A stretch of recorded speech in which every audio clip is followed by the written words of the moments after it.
राहत की चर्चा बढ़ी, शहर शहर गांव गांव। जी हाँ, राहत की चर्चा बढ़ी, शहर शहर गांव गांव। पुत्तन सोचे आ गए, फिर क्या कहीं चुनाव। पुत्तन सोचे आ गए, फिर क्या कहीं चुनाव। राहत की चर्चा बढ़ी, शहर शहर गांव गांव।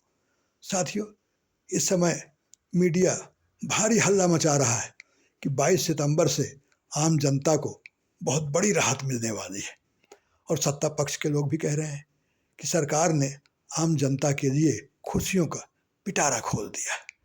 अब सच्चाई क्या है, ये तो धीरे धीरे सामने आएगी, पर सवाल यही है कि ये सचमुच में खुशी कितनी जनता के हाथ में आती है। 2017 में जब जीएसटी लगाया गया था तो कहा गया था ये दूसरी आज़ादी है, और उसके बाद आटे पर, रोटी पर, पराठे पर, न जाने किन किन चीज़ों की जो आम लोगों की ज़रूरत की है जीएसटी लगने लगा था। त्राहि त्राहि होने लगी। अब 8 साल बाद सरकार को जनता की सुधाई है और उसके लिए कह रहे हैं रिफॉर्म किया जा रहा है। पर जानकार बताते हैं कि इसकी बड़ी वजह जो है ट्रंप का टैरिफ है, जिसकी वजह से भारत के उद्योग व्यापार पे बड़ा असर, गहरा असर पड़ेगा, ऐसा बता रहे हैं।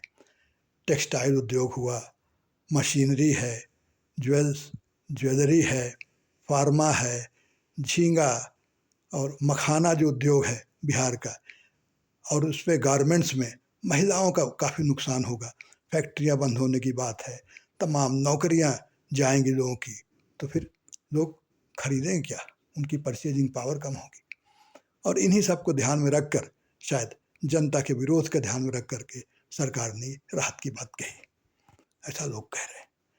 पर सच्चाई तो यह है, जब लोगों के हाथ में वो आए, राहत भी जो मिलती है, कहते हैं सैकड़ों चीज़ों के दाम कम होंगे, सस्ती होंगी, पर असल में जब उनके हाथ में खुशी आए तब तो वो मानेंगे कि हाँ, खुशियों का पिटारा सचमुच में खुल गया है। और अब ये तो समय ही बताएगा कि यह कहाँ तक लागू होता है, कितनी बात सच होती है, या फिर ये भी एक नारा और बन के रह जाता है।